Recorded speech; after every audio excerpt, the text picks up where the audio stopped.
Hey guys, welcome back to another Albion Online video. I hope you've all been doing well and are keeping warm. Personally, my hometown is looking a bit like the zone on screen, full of snow and ice cold. Let me know in the comments if you guys get snow where you're from, or if it's summer all year round. For this week's video, we're going to be reviewing 3 different builds that I see a lot of Great Axe players using. We'll dive into each build to reveal their pros and cons, give them a rating out of 10, and see if we'd recommend these builds to other players. Each build has a different skill level to play, so there'll be builds for beginners and more advanced players. If you guys found these reviews helpful, be sure to let me know in the comments below, or let me know what kind of Great Axe builds you'd like to see reviewed next. Also, if you enjoyed this video overall, be sure to give it a like and subscribe for more videos every Sunday, as I really appreciate all the support. So without further ado, let's get into the video.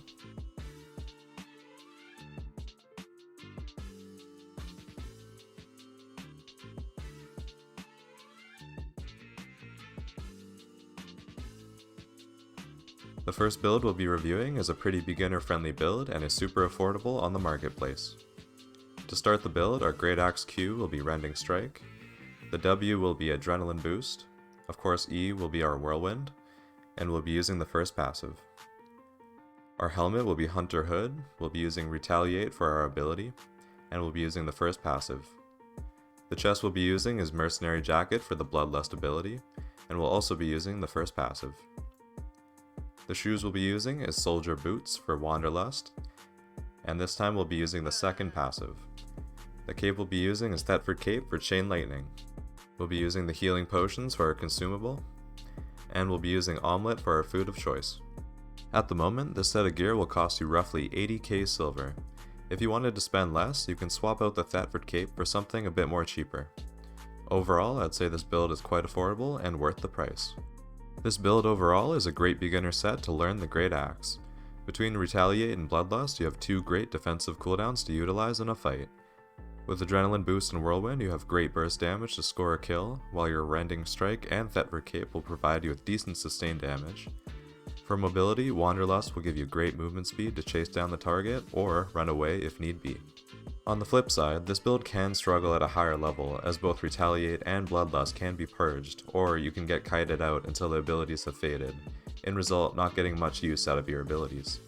All things considered, I think this is still a very good build and should be played, especially for beginner players, which is why I'm going to give this build a 6 out of 10. The second build we'll be reviewing can be played at a more intermediate level and is also fairly cheap on the marketplace.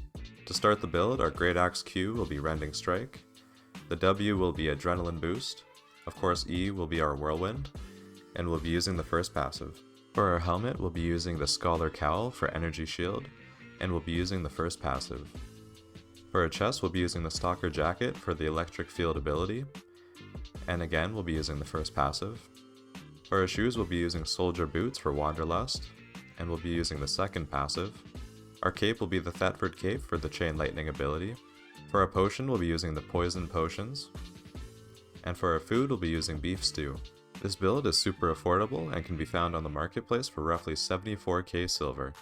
Again, it can be cheaper if you swap out the Thetford Cape. This build is overall great to use and very versatile.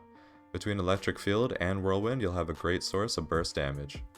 Combining Adrenaline Boost with these 2 abilities will allow you to get the most out of your offensive abilities. Again, using Wanderlust from Soldier Boots will give you great mobility with movement speed to catch up to your target.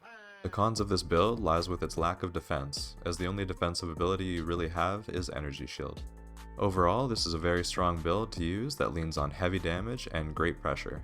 This is why I've decided to give it a 7 out of 10. This last build is slightly more advanced and is very expensive on the marketplace, but it provides excellent damage and is very strong in World PvP. The Great Axe abilities will be the same as the last builds, except this time we'll be using the Rending Spin for our Q. Our helmet will be the Spectre Hood for the Flash of Insight ability. We'll be using the first passive. For our chest, we'll be using Hellion Jacket for Lifesteal Aura, as we'll be using the first passive again. Our shoes will be Royal Sandals, as we'll be using the Defenseless Rush ability, and this time we'll be using the second passive. Our cloak will be Limhurst Cape for the Energy Reserve ability. Our consumables will be Resistance Potions, and our food of choice will be Roast Pork. This build provides excellent AoE damage with decent mobility to charge in with your Royal Sandals. This build is also very energy intensive, but the Limhurst Cape balances this out with its energy reserve ability. As a flaw, this build does lack single target damage and doesn't offer much for defensive abilities. Overall, this build provides crazy damage and allows you to pressure big groups of people in open world PvP, which is why I'm giving it an 8 out of 10. If you guys made it this far, I want to thank you for watching and I hope you enjoyed the video. Stay tuned for next Sunday where we create a new build and try it out in PvP Corrupted Dungeons. Thanks guys, stay safe and take care.